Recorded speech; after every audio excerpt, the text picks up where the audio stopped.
I'm Clinton, 27 years old, and I graduated college the same day as my brother Maxwell. The difference? My parents paid every penny of his education while telling me, "He deserves our support, but you don't."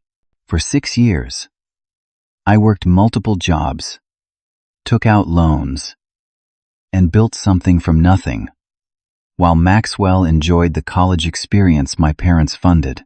They showed up to our graduation with gifts for him and token recognition for me, but their faces turned ghost white when they discovered what I'd been building in silence. Before I tell you what happened next, let me know where you're watching from, and hit that subscribe button. If you've ever had to prove your worth to someone who should have believed in you from the start. Growing up in a middle-class suburban neighborhood in Ann Arbor, Michigan, my life seemed normal from the outside. Our 2-story colonial, with the white picket fence, looked like the perfect American dream. My father Thomas worked as a regional manager for an insurance company, and my mother Patricia taught 3rd grade at the local elementary school. My brother Maxwell was born 2 years before me, and from my earliest memories, the difference in how we were treated was subtle but unmistakable. Maxwell was the definition of the golden child. He was naturally athletic, charismatic, and socially adept. He could walk into a room and immediately become the center of attention. His laugh was contagious, and adults gravitated toward his outgoing personality. He played baseball, basketball, and soccer, depending on the season. And my parents never missed a game. I was different. While Maxwell was throwing perfect spirals in the backyard with our dad, I was taking apart our old desktop computer to see how it worked. When Maxwell brought home a report card with B's and C's, my parents would celebrate with ice cream. When I brought home straight A's, my mother would smile briefly and say, "That's what we expect from you, Clinton." My 10th birthday fell on the same weekend as one of Maxwell's important soccer tournaments. Rather than celebrating on my actual birthday, my parents pushed my party to the following weekend. "Maxwell needs us at his tournament," my mother explained as she packed the car. "We'll make it up to you next weekend, I promise." My birthday cake ended up being a rushed affair at a pizza restaurant where my parents spent most of the time talking about Maxwell's winning goal. When I was 12, I won 1st place in the regional science fair with a computer program I had coded myself. My parents couldn't attend because Maxwell had a baseball game that day. When I showed them my blue ribbon that evening, my father glanced up from the newspaper and said, "That's nice, Clinton. Did you see how Maxwell hit the game-winning home run today?" These patterns continued throughout my childhood. It wasn't that my parents were cruel or abusive. They provided for my basic needs, made sure I had clothes and food, helped with homework when I asked. But emotional support and recognition were always in short supply for me, while abundant for Maxwell. By the time I reached high school, I had developed a self-reliance that came from necessity. I joined the tech club and found a group of friends who shared my interests. My computer science teacher, Mr. Bryant, recognized my talent and encouraged me to pursue programming projects outside of class. When I built my first computer from scrapped parts at 15, my father referred to it as playing with gadgets and asked when I was going to develop real interests like my brother. Despite the constant comparisons, I maintained a civil relationship with my parents. I learned to lower my expectations and find validation elsewhere. I focused on my academics and technology projects, developing a quiet determination that would later serve me well. While Maxwell was being crowned homecoming king, I was winning coding competitions and building a foundation for my future. My high school graduation should have been a moment of pride. I graduated as valedictorian with the highest GPA in my school's history. As I delivered my speech, I spotted my parents in the audience, my mother dabbing at her eyes. For a moment, I thought they were tears of pride for me. Later at the celebration dinner, I discovered they were emotional because Maxwell had just been accepted to play intramural sports at State University. My academic achievement was barely acknowledged. By this point, I had accepted that I would never be the favorite child. But I didn't realize how far this disparity would go until we both started applying to colleges. Senior year of high school brought a flurry of college applications for both Maxwell and me.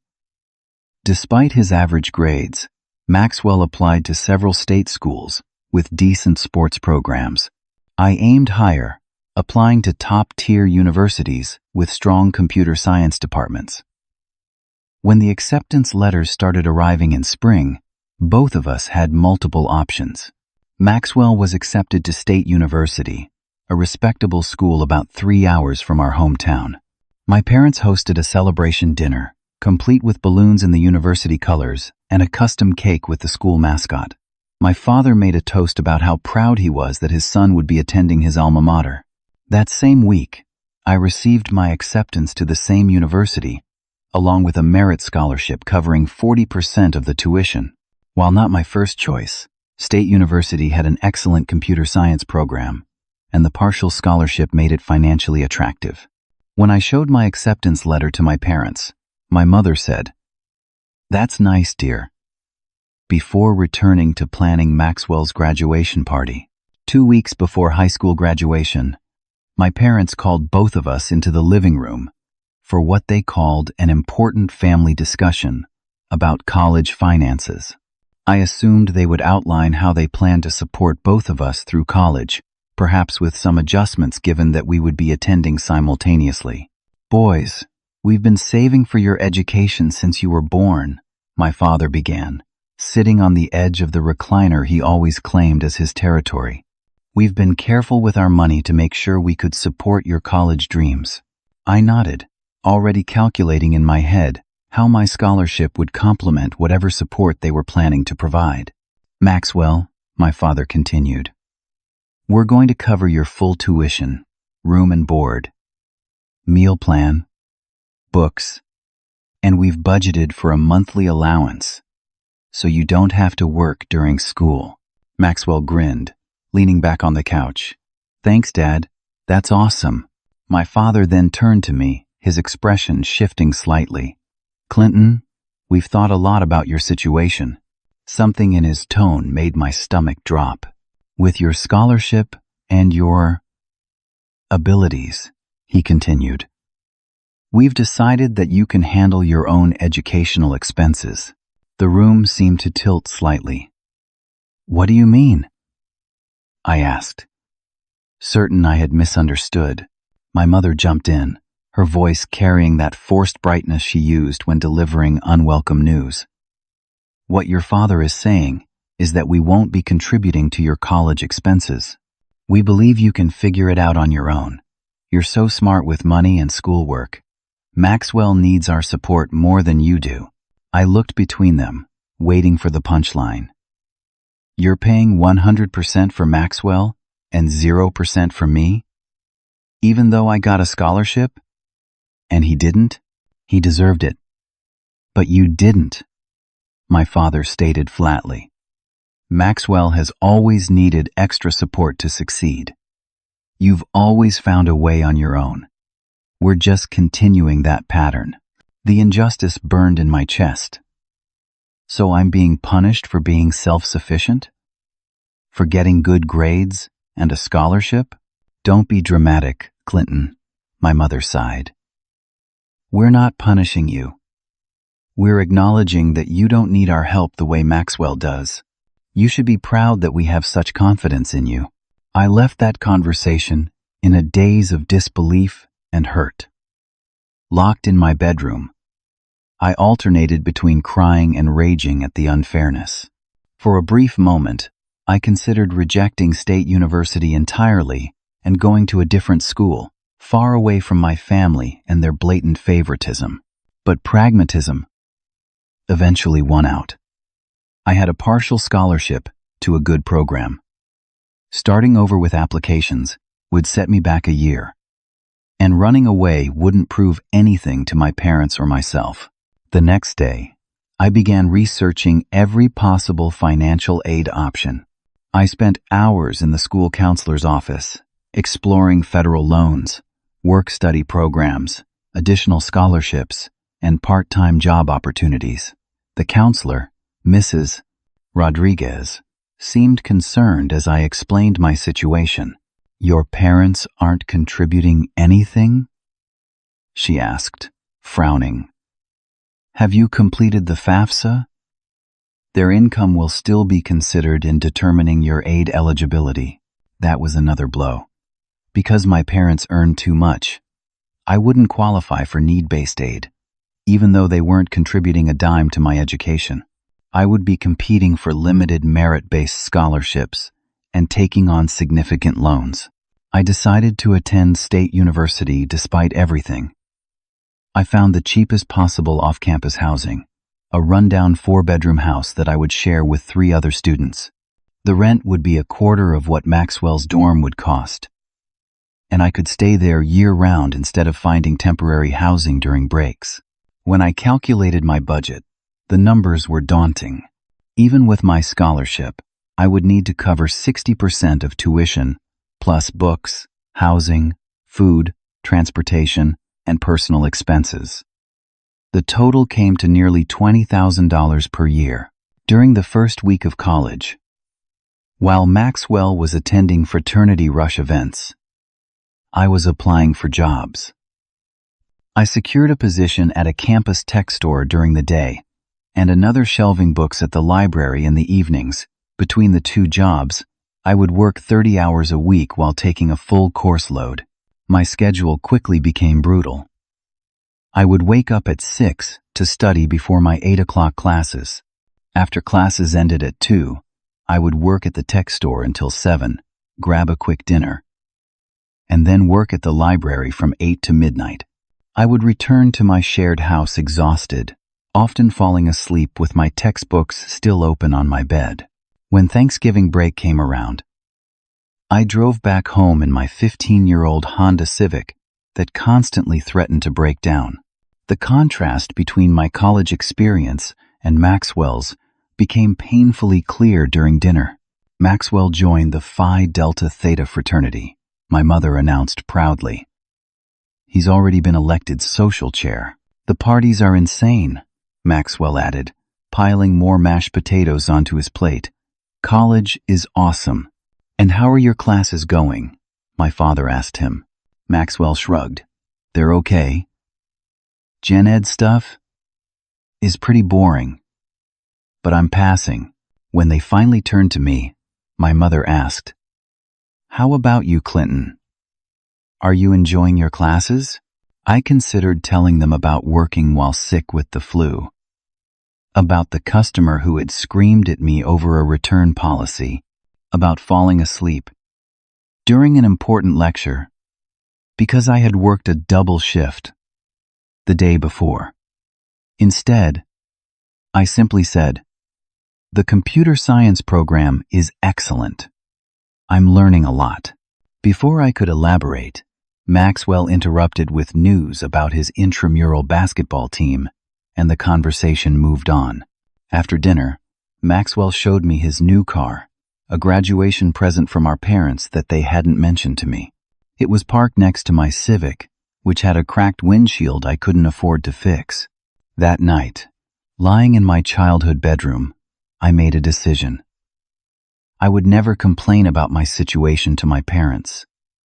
I would never give them the satisfaction of seeing me struggle. Instead, I would succeed despite them, and one day, they would realize what they had done. Sophomore year brought even greater challenges. Tuition increased by 5%, but my scholarship amount remained the same. I picked up additional shifts at both jobs, cutting further into my study time. The physical toll became evident as I lost weight, developed dark circles under my eyes, and caught every virus that circulated through campus. In late October, during midterm week, I came down with a fever of 102 degrees. I couldn't afford to miss my shift at the tech store. so I loaded up on over-the-counter cold medicine and worked through the day in a haze. That evening, I had a major exam in my data structures class. The room spun as I tried to focus on the test questions. Halfway through, the words began blurring together, and I found myself staring at the same problem for 10 minutes without comprehending it. I turned in my exam knowing I had failed. It was the first test I had ever failed in my life. Walking back to my house in the cold rain, I broke down crying, wondering if I was going to make it through college at all. The next day, Professor Thompson, my data structures instructor, asked me to come to his office after class. A tall man with gray-streaked hair and kind eyes, he didn't look angry as I had expected. "Clinton, you're one of my strongest students," he said once I sat down. "What happened yesterday?" I considered making an excuse, but was too exhausted to lie. I was sick with a fever. I should have asked to postpone the exam, but I didn't want to seem like I was making excuses. "Why were you even on campus with a fever that high?" he asked, concerned. The whole story spilled out of me then, my parents refusing to help, working 2 jobs, the constant exhaustion, the fear of failing. Professor Thompson listened without interrupting, his expression growing increasingly troubled. "You're working 30 hours a week while taking a full computer science course load?" he asked when I finished. "That's not sustainable, Clinton. I don't have a choice," I replied simply. "What about your parents? Surely if they understood your situation." "They understand perfectly," I cut in, more sharply than I intended. "They're paying for my brother's everything, while telling me I need to figure it out on my own. They know exactly what they're doing." Professor Thompson was quiet for a moment, then said, "I'm going to let you retake the exam next week when you're feeling better, and I'd like to talk more about your situation, if you're open to it. I might have some ideas that could help." That conversation marked a turning point. Professor Thompson became a mentor to me, offering guidance and occasional meals when he could tell I was skipping them to save money.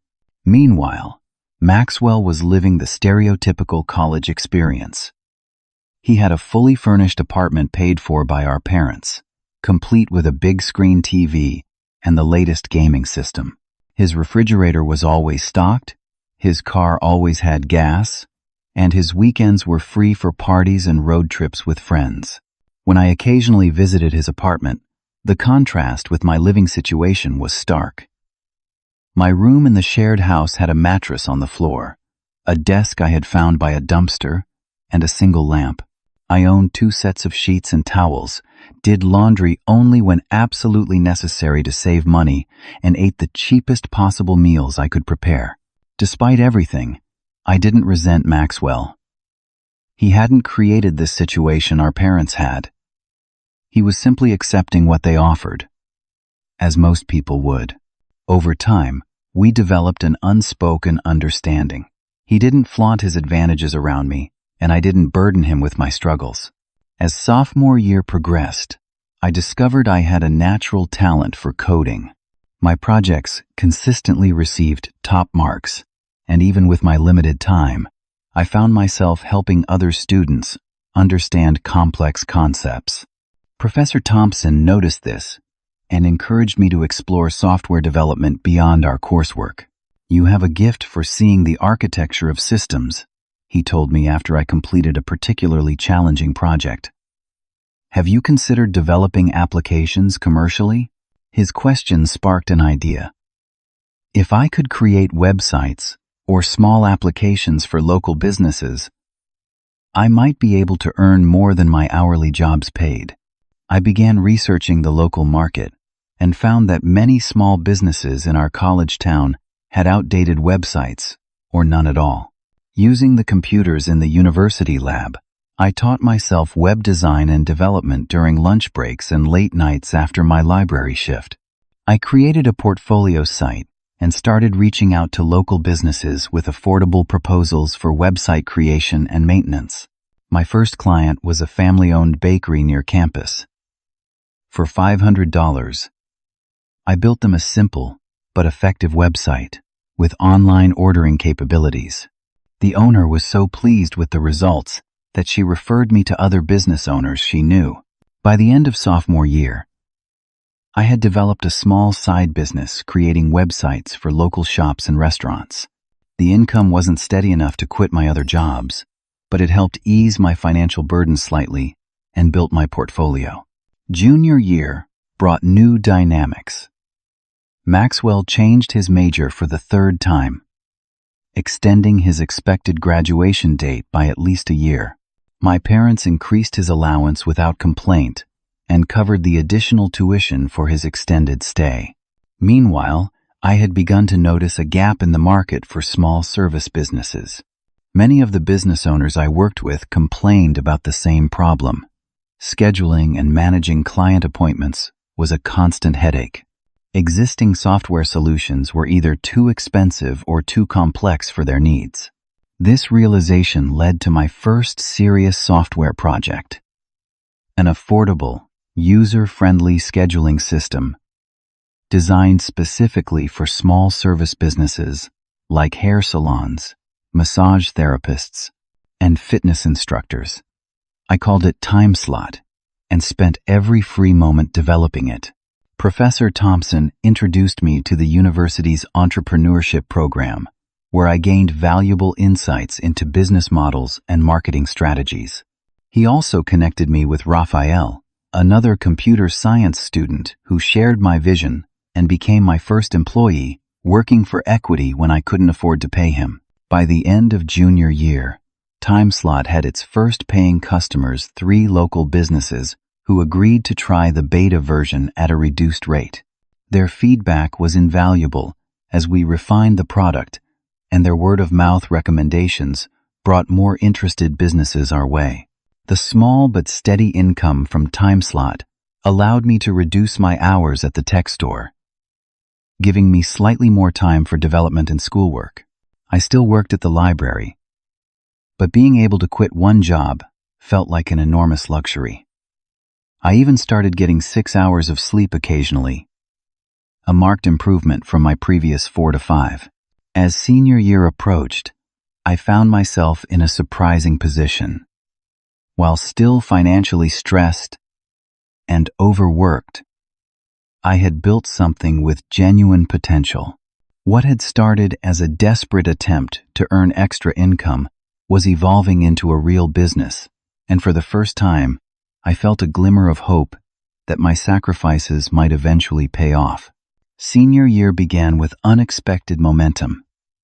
3 more local businesses signed up for TimeSlot, providing enough revenue to hire Raphael part-time with actual pay instead of just equity. We moved our operation from my tiny bedroom to a small office space near campus, subleasing from a real estate company that only used half their suite. The software was evolving rapidly based on user feedback.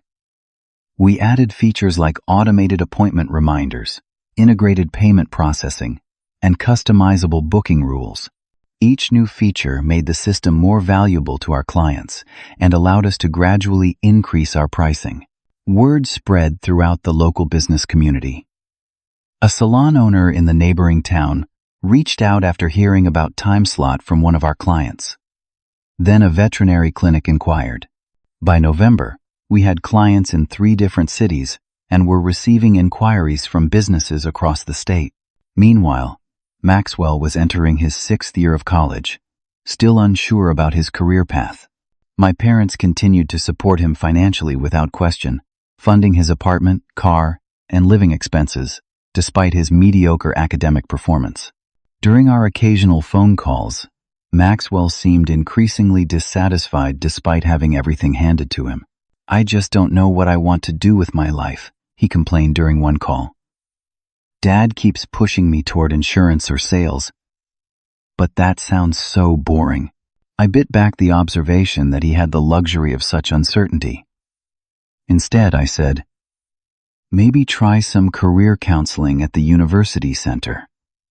They have assessment tests that might help." Maxwell sighed. "Maybe. How's your computer stuff going? I had never fully explained TimeSlot to him, partly because I wasn't sure how to describe my growing business without sounding like I was bragging or seeking validation. It's going well, keeping me busy. That was the extent of our conversation about my work. I hadn't told my family anything about TimeSlot's success, and I intended to keep it that way until graduation. Let them believe I was still just the struggling student they had abandoned to sink or swim.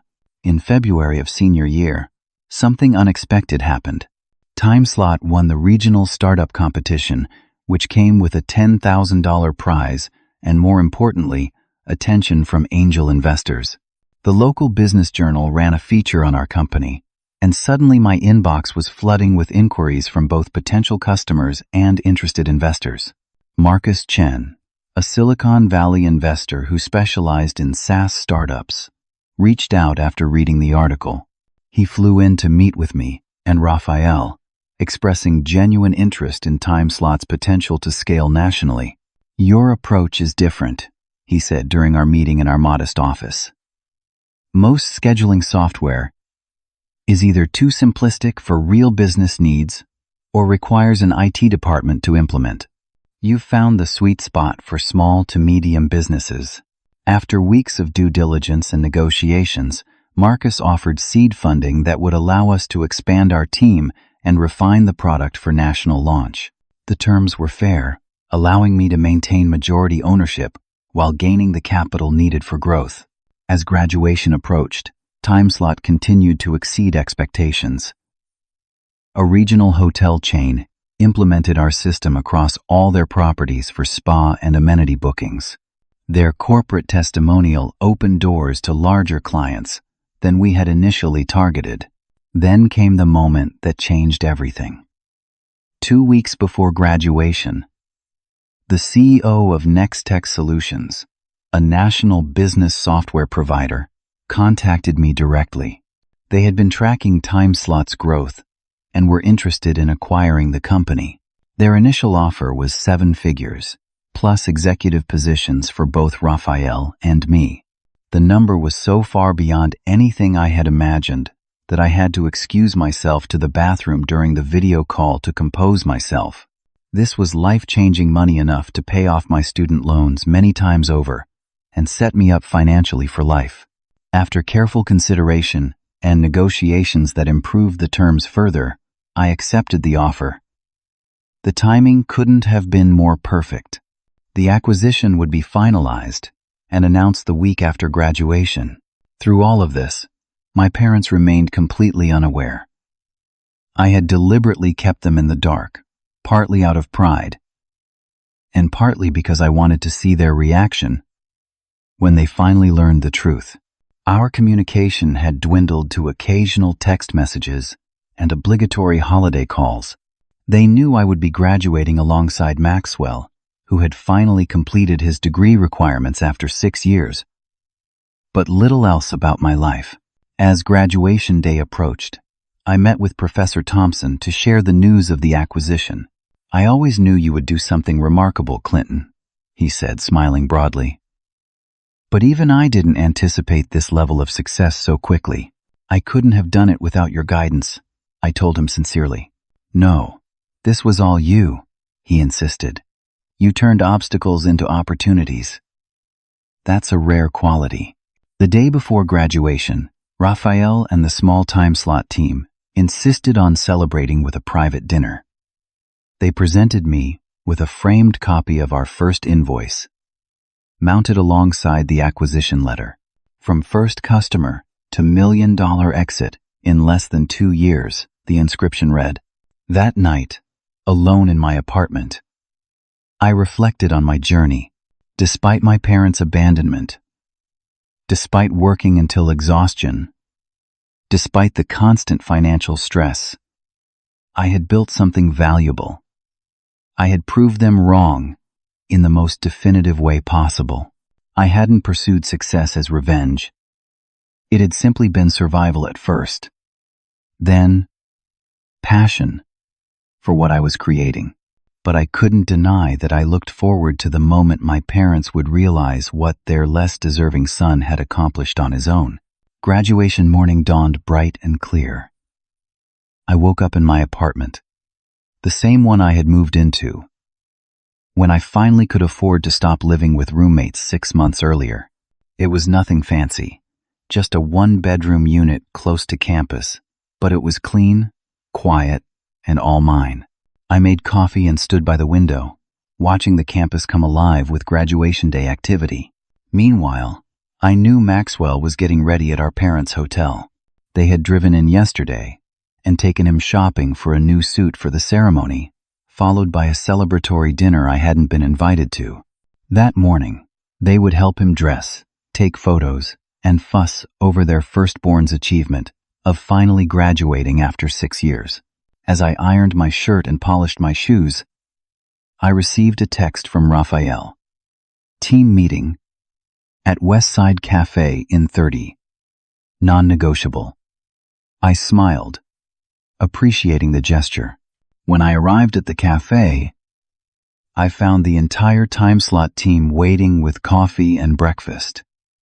They had even ordered my favorite blueberry pancakes with extra bacon.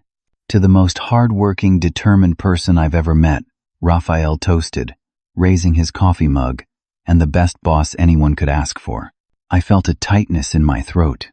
You guys didn't have to do this. Yes, we did, Melissa. Our customer service manager insisted. You created opportunities for all of us. Today is your day to celebrate not just your degree, but everything you've built.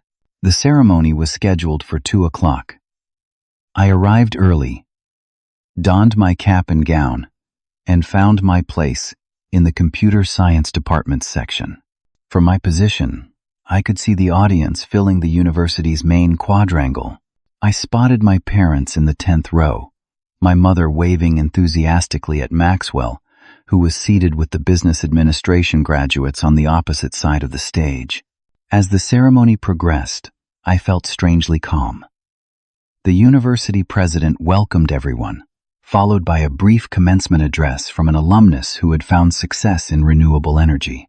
Then came the conferring of degrees, each school and department taking turns to send their graduates across the stage. When the computer science department's turn came, I joined the procession. The department chair, Dr. Winters, announced each graduate's name and honors. Several names before mine, I took a deep breath and prepared myself. Clinton Anderson, Dr. Winters announced, graduating summa cum laude, recipient of the Outstanding Computer Science Project Award and the Entrepreneurship Excellence Award. As I walked across the stage, I glanced toward my parents. Even from a distance, I could see the confusion on their faces. They had no idea I was graduating with honors or had won any awards. I accepted my diploma, shook hands with the university officials, and returned to my seat. After the ceremony concluded, graduates and families mingled in the courtyard. I found my parents and Maxwell near the refreshment table, my mother already documenting Maxwell's achievement with dozens of photos. Clinton, there you are, my father said when he spotted me. Congratulations, son. Yes, congratulations, my mother echoed, giving me a quick hug before turning back to Maxwell. We're so proud of both our boys graduating today. I noticed Maxwell wearing a new watch, obviously expensive. My father caught me looking at it. A little graduation present, he explained. He's worked hard for this day. My mother handed me a card. This is for you, sweetheart. Inside was a generic graduation card with a $100 bill. Compared to Maxwell's watch, which probably cost at least 20 times that amount, the disparity in their gifts couldn't have been clearer. Thank you, I said, tucking the card into my pocket. Before the conversation could continue, a voice came over the public address system. Would Clinton Anderson please report to the main stage? Clinton Anderson, to the main stage, please. My parents looked at me, puzzled. "What's that about?" my father asked. "Let's find out," I replied, leading them back toward the stage. A small crowd had gathered. The university president, Dr. Harmon, stood at the microphone with Professor Thompson and several other faculty members. "Ah, here he is," Dr. Harmon announced as I approached. "Ladies and gentlemen, I'd like to recognize one of today's graduates, whose achievements deserve special mention." My parents and Maxwell stood at the edge of the gathering, confused expressions on their faces. Clinton Anderson graduates today not only with our highest academic honors, but also as one of the most successful student entrepreneurs in our university's history, Dr. Harmon continued. 2 years ago, Clinton identified a market need and created TimeSlot, an innovative scheduling software solution for service businesses. The dean of the business school stepped forward. What began as a startup in a student bedroom has grown to serve clients across multiple states. And just this week, we received news that Clinton's company is being acquired by Nextech Solutions in a multi-million-dollar deal that will make this young man's software available nationwide. Gasps and applause erupted from the crowd. I stood still, watching my parents' faces transform from confusion to shock. They turned pale, jaws dropping, as they processed what they were hearing.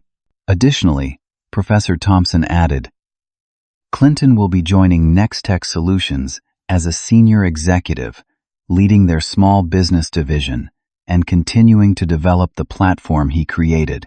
Dr. Harmon gestured for me to join them on stage. "Clinton, would you like to say a few words about your journey?" Taking the microphone, I surveyed the crowd.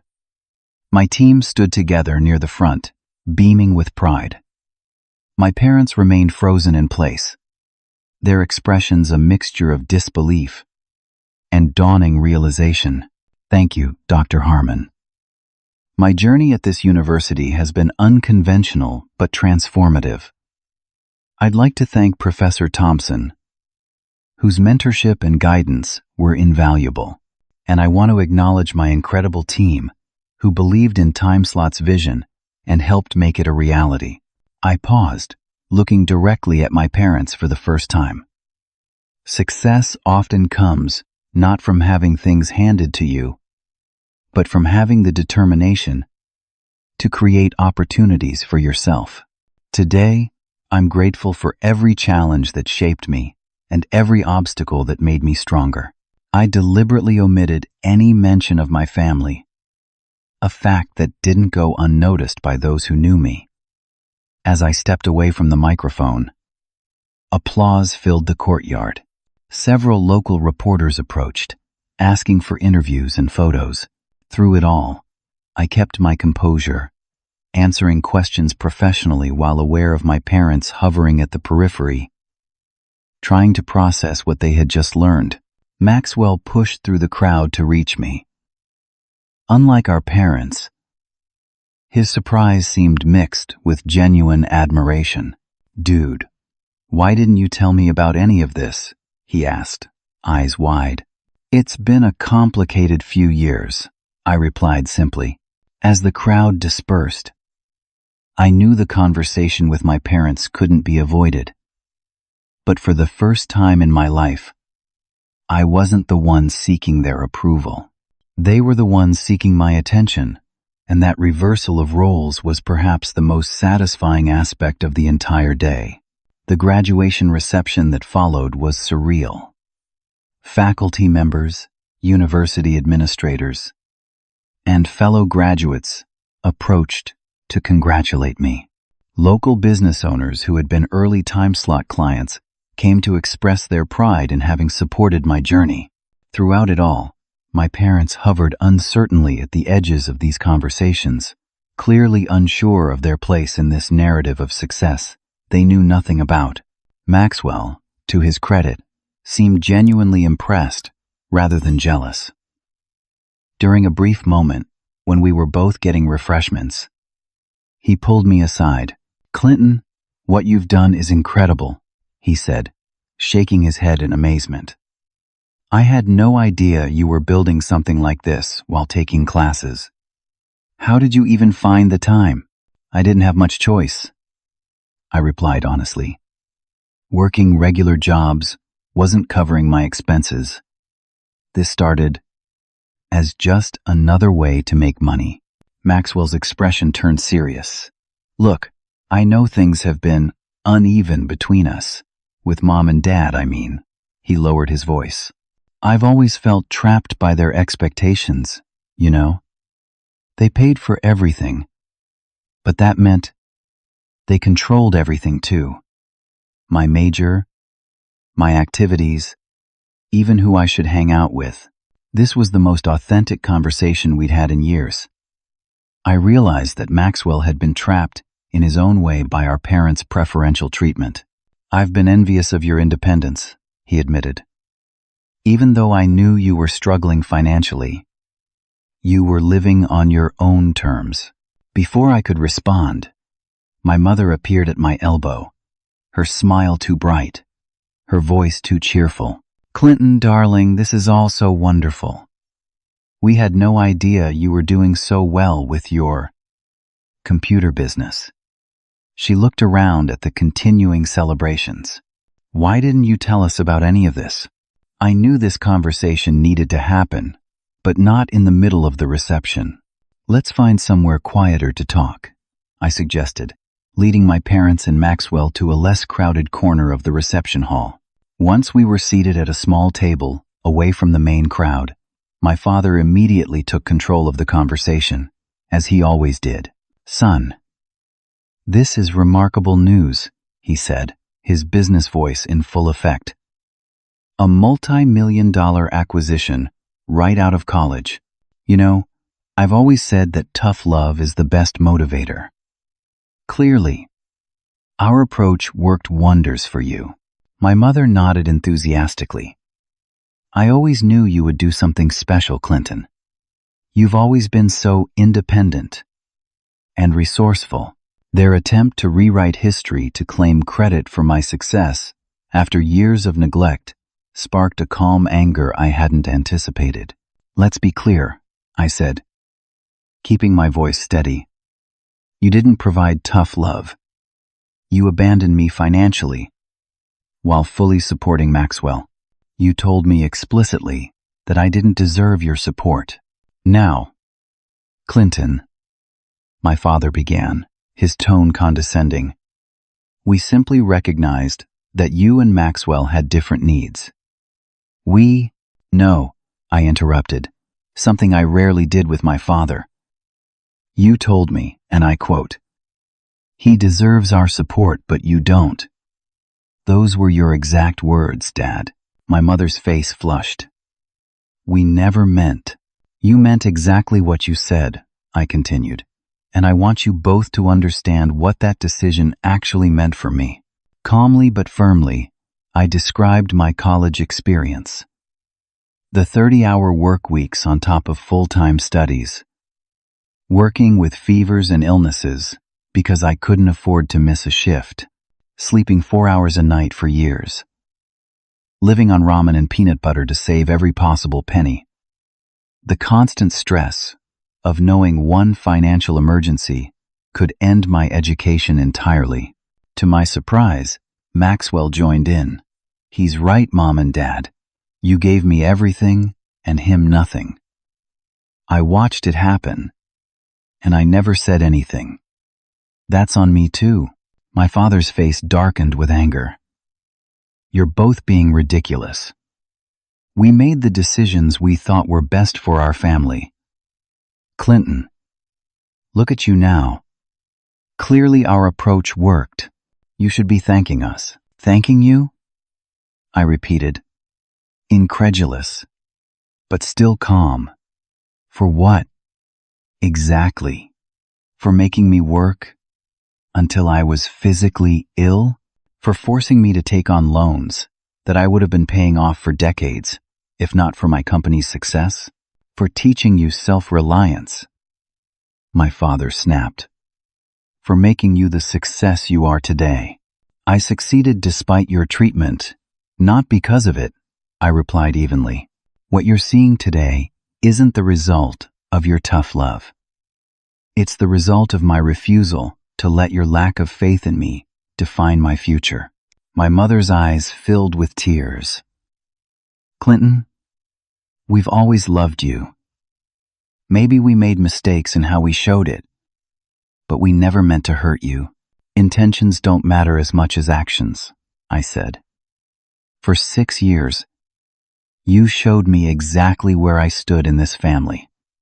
You made your priorities crystal clear. So what now? My father demanded, his voice tight with emotion he rarely displayed. Are you cutting us off?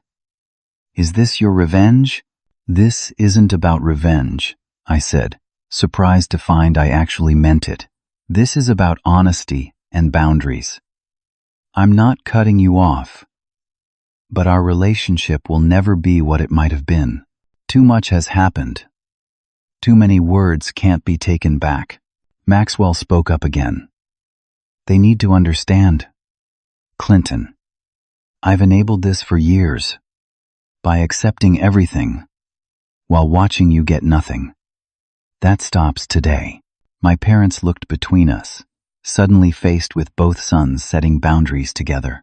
The power dynamic that had defined our family for decades was permanently shifting before their eyes.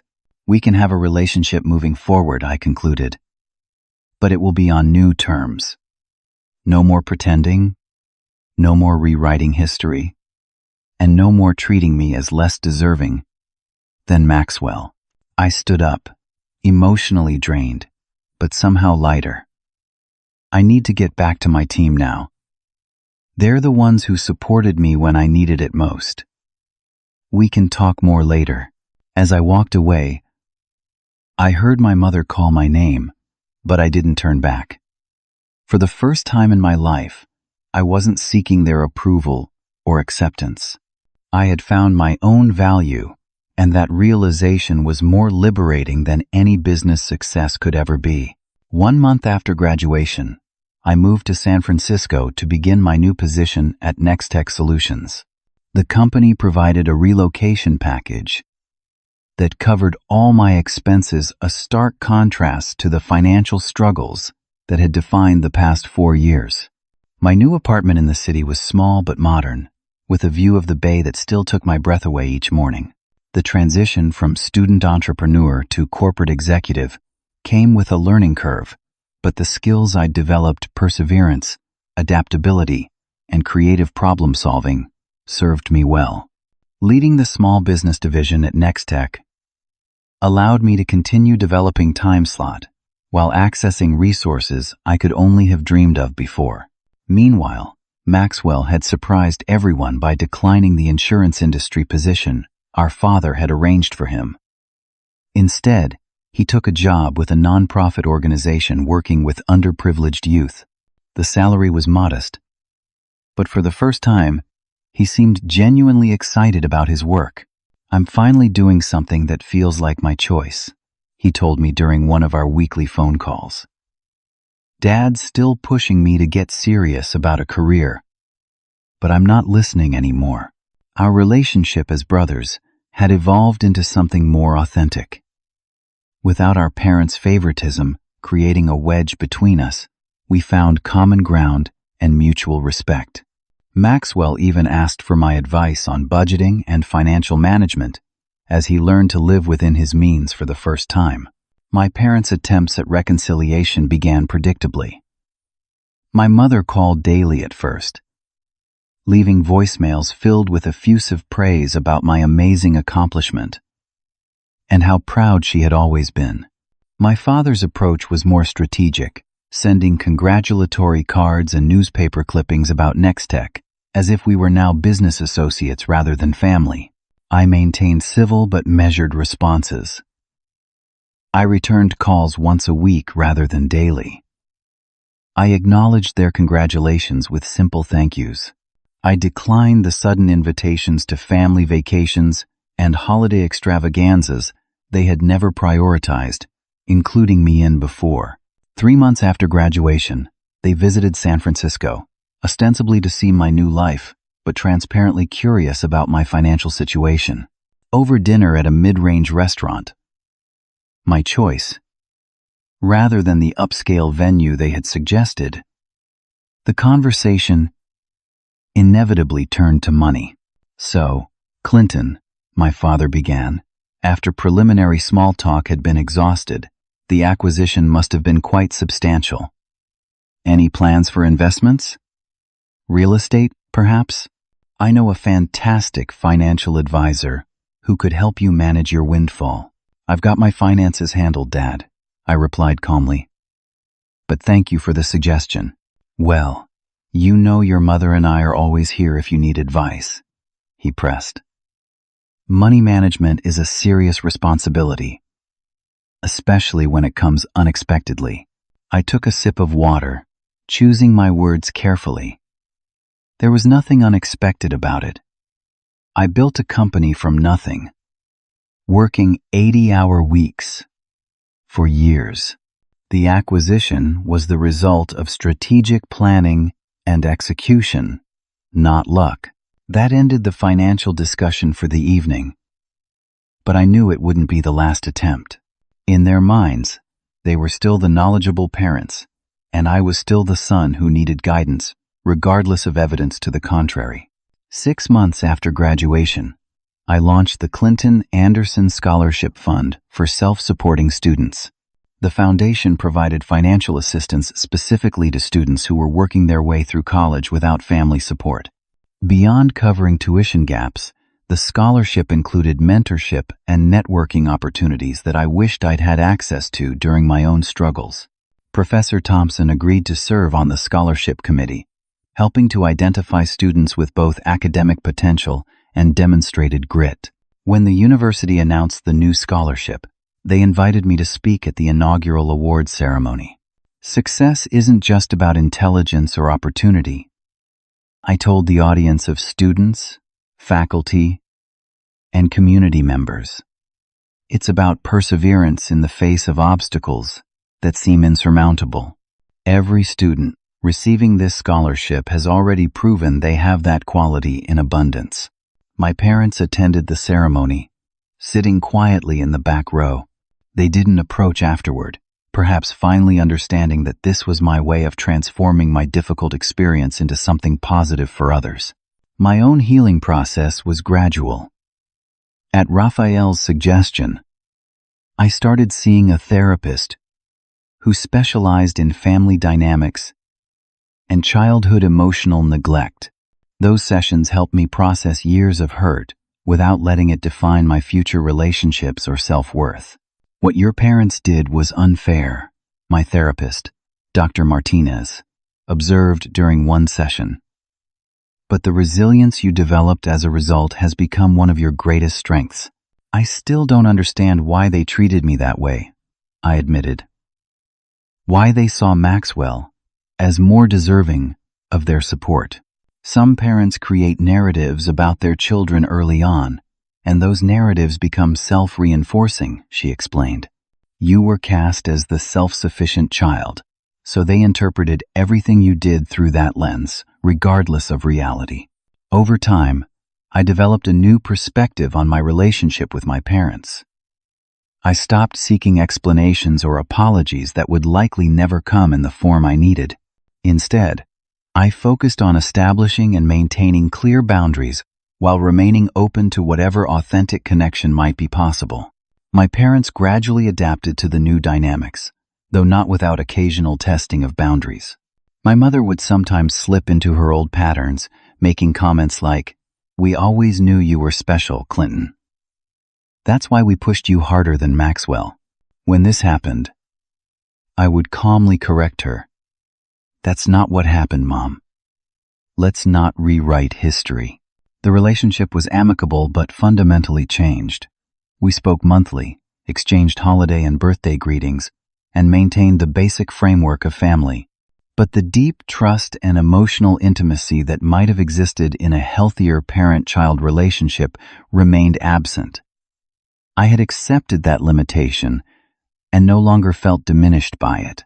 The greatest unexpected gift from this journey was my strengthened relationship with Maxwell. Without our parents' unequal treatment, creating an artificial divide, we discovered a genuine brotherly bond. Maxwell even joined me in San Francisco briefly, staying in my guest room while volunteering for a youth coding program I had helped establish. "You know what's ironic?" Maxwell said one evening as we shared pizza on my balcony. "Mom and Dad thought they were helping me by giving me everything, but they were actually making me dependent and insecure. And they thought they were being hard on you, but they were actually forcing you to become stronger and more capable." "Life rarely works out the way people plan," I replied, watching the fog roll in over the bay. 2 years after graduation, TimeSlot had grown beyond my initial vision, serving thousands of businesses nationwide. The journey from desperate college student to successful executive had taught me lessons that no classroom could provide. I had learned that validation from others, even parents, is far less important than self-belief and determination. I had discovered that obstacles often become the foundation for unexpected opportunities. Most importantly, I had found that true worth isn't determined by someone else's assessment. It comes from within, from the quiet confidence of knowing what you're capable of, even when no one else sees it yet. So what lesson did I take from all of this? That sometimes the people who should believe in you the most are the ones who believe in you the least. And sometimes that's exactly the motivation you need to prove them wrong, and, in the process, discover your own strength. If my story resonates with you in any way, I'd love to hear your thoughts in the comments below. Have you ever had to prove someone wrong who underestimated you? How did that experience shape who you are today? Don't forget to like and subscribe if you want to hear more stories about overcoming obstacles and finding success against the odds. Remember, sometimes the greatest motivation comes from the people who don't believe in you. Thanks for watching, and I hope you take away something meaningful from my journey.